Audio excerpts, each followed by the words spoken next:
¿Cómo están? Me da gusto poder saludarlos. Vamos a continuar con el tema que nos ocupa según el programa para no para poder seguir trabajando en esta semana que nos queda antes de las vacaciones de Semana Santa.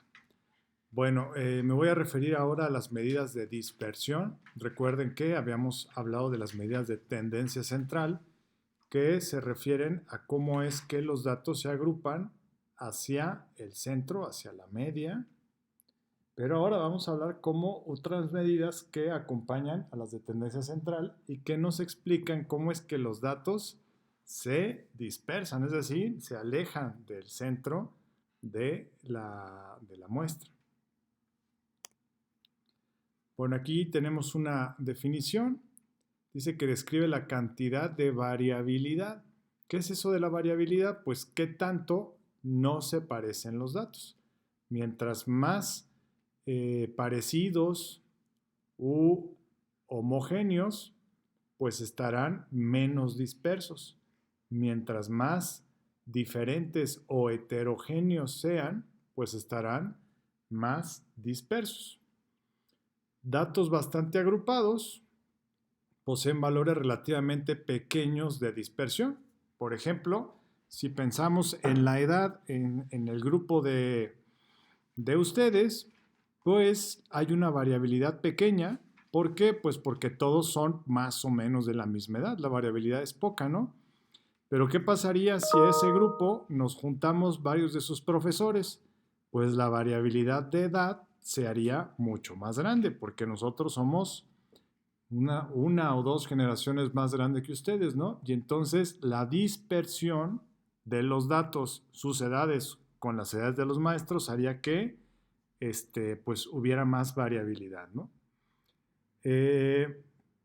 Puede suceder que los datos no tengan dispersión y eso sería cuando fueran iguales, ¿no? Entonces la dispersión es cero. Ahora, ¿hay un límite para que los datos se dispersen? Pues no, hacia arriba no hay. Hacia abajo, sí, ¿no? No están dispersos, cero. Si están dispersos, pues pueden asumir cualquier valor. Bueno, las tres medidas de dispersión más usadas y que vamos a revisar ahorita son el rango, la varianza y la desviación estándar. El rango es una medida que nosotros ya habíamos trabajado y que habíamos utilizado para la elaboración de los histogramas, si lo recuerdan. Y es muy sencillito y me dice cuál es la distancia entre el valor mayor y el valor menor, o la observación mayor y la observación menor. ¿Por qué es un dato de dispersión? Porque me dice cuál es la distancia o amplitud que hay entre el dato más grande y el dato más pequeño. Así de sencillo. No confundirlo con el rango medio, que lo que hace es, esta fórmula luego la divide entre dos para decirnos cuál es la distancia media que hay entre el dato más grande y el más pequeño. Y esa es una medida de tendencia central. Mientras que el rango, así sin apellido, es una medida de dispersión. Supongan que en nuestro grupo el más joven tiene 17 años y yo en ese grupo, el más viejo, tengo 43. La distancia entre mi edad y la edad del más joven, o del más joven a la del más viejo, ese será el rango de edades que están ahí. Aquí tenemos un ejemplo muy sencillito en una muestra que tiene 5 valores, 3, 3, 5, 6 y 8. Pues, ¿cuál es el rango? Busquemos el dato mayor, que es 8, y busquemos el dato menor, que es 3. Ah, pero hay 2 3, no importa. El dato menor es 3, sea que se presente una o varias veces, lo mismo con el dato mayor. Aplicando la fórmula, 8 menos 3 es igual a 5. Y si esto lo viéramos, en un eje, pues miren, aquí están los 2 3, el 5, el 6 y el 8. ¿Cuál es el rango? El rango, la distancia entre el más pequeño al más grande, o del más grande al más pequeño. ¿Qué distancia hay aquí? 1, 2, 3, 4, 5. Bueno, Continuemos con otro dato que es muy importante y que se llama desviación con respecto a la media. Este es un dato intermedio que se utiliza para calcular dos de las medidas de dispersión más comunes, que son la varianza y la desviación estándar. Y eso es muy sencillo.